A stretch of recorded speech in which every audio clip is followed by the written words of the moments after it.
जी students, mathematics कर रहे हैं हम लोग साइंस ग्रुप का। फर्स्ट चैप्टर है मैट्रिसेस का। डेफिनेशन है मैट्रिक्स की,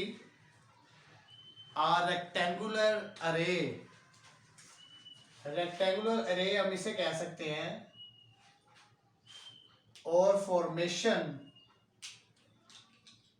of a collection of real number. Rectangle, ये रेक्टेंगल बना रहा है ना, ये ऐसे रेक्टेंगल बन रही है, तो रेक्टेंगुलर अरे ऑफ रियल नंबर्स और formation of collection of real numbers, इसे कहा जाता है मैट्रिक्स। अब मैट्रिक्स के अंदर ये जो वर्टिकल लाइंस हैं ये कॉलम कहलाते हैं, और हॉरिजॉन्टल लाइंस रोज कहलाती हैं। इसके बाद हम 1.1 पे आएंगे। 1.1 के ऊपर क्वेश्चन नंबर 1 है, find the order of the following matrices. Question number 1 है ऑर्डर ऑफ द मैट्रिसेस। तो ऑर्डर ऑफ मैट्रिसेस क्या होता है?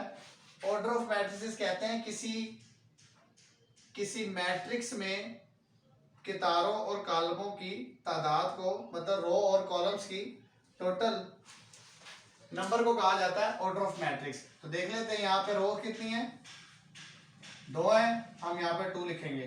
2 बाय, अब कॉलम कितने हैं 2, तो यहाँ पे 2 लिख देंगे। 2 बाय 2 हमारा क्या आ गया, ऑर्डर आ गया। इसी तरह से अब एक क्वेश्चन मैं आप लोगों को और करवा देता हूं, इसमें से सी पार्ट कर लेते हैं इसका। 2 and 4, तो 2 और 4 के अंदर रो कितनी है? रो तो हमारे पास एक ही है, लेकिन कॉलम हमारे पास 2 हैं। हम यहाँ पे लिखेंगे 1 by 2, ये हमारा ऑर्डर ऑफ मैट्रिसेस आ गया। इसके बाद मैं आपको करवा देता हूँ जी पार्ट। ये आपको थोड़ा डिफिकल्ट लग सकता है, इसीलिए 1 2 3, लेकिन कंसेप्ट ले लें आप लोगों को, इजी हो जाएगा। इसके अंदर रोज कितनी है? 1 2 3 रोज हैं और 1 2 3 कॉलम है, तो हम लिख देंगे 3 by 3। ऑर्डर ऑफ मैट्रिक्स समझ आ गया आप लोगों को स्टूडेंट्स?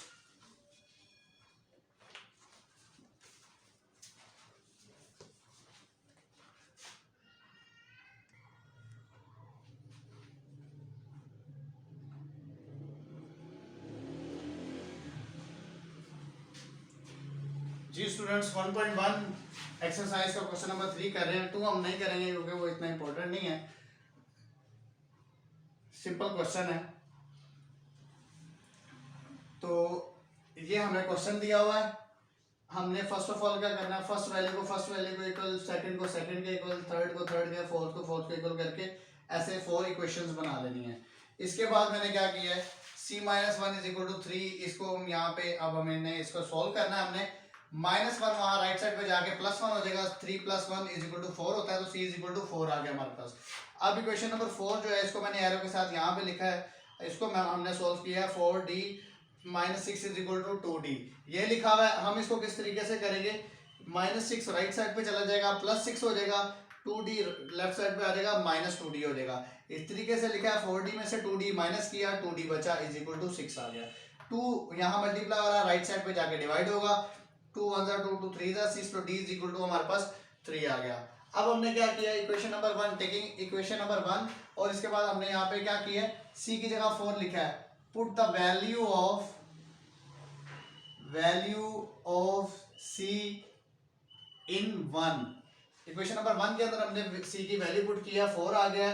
4 राइट साइड पे जाएगा तो -4 हो जाएगा। ये हमारा a की वैल्यू भी आ गई है, c की आ गई, d की आ गई है।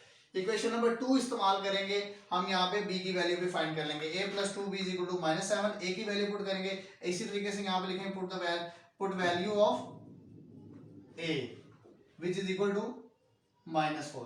a की वैल्यू -4 है, a की वैल्यू -4 पुट की। अब -4 हमारा जो है वो राइट साइड पे गया तो +4 हो गया है। -7 + 4 को जब सोल्व करेंगे -3 आ जाएगा हमारा। 2b से मल्टीप्लाई हो रहा है, राइट साइड पे जाकर डिवाइड हो जाएगा। हमारे पास a b c d तीनों वैल्यूज आ गई हैं, और ये हमारी एक्सरसाइज कंप्लीट हो गई है। Thank you.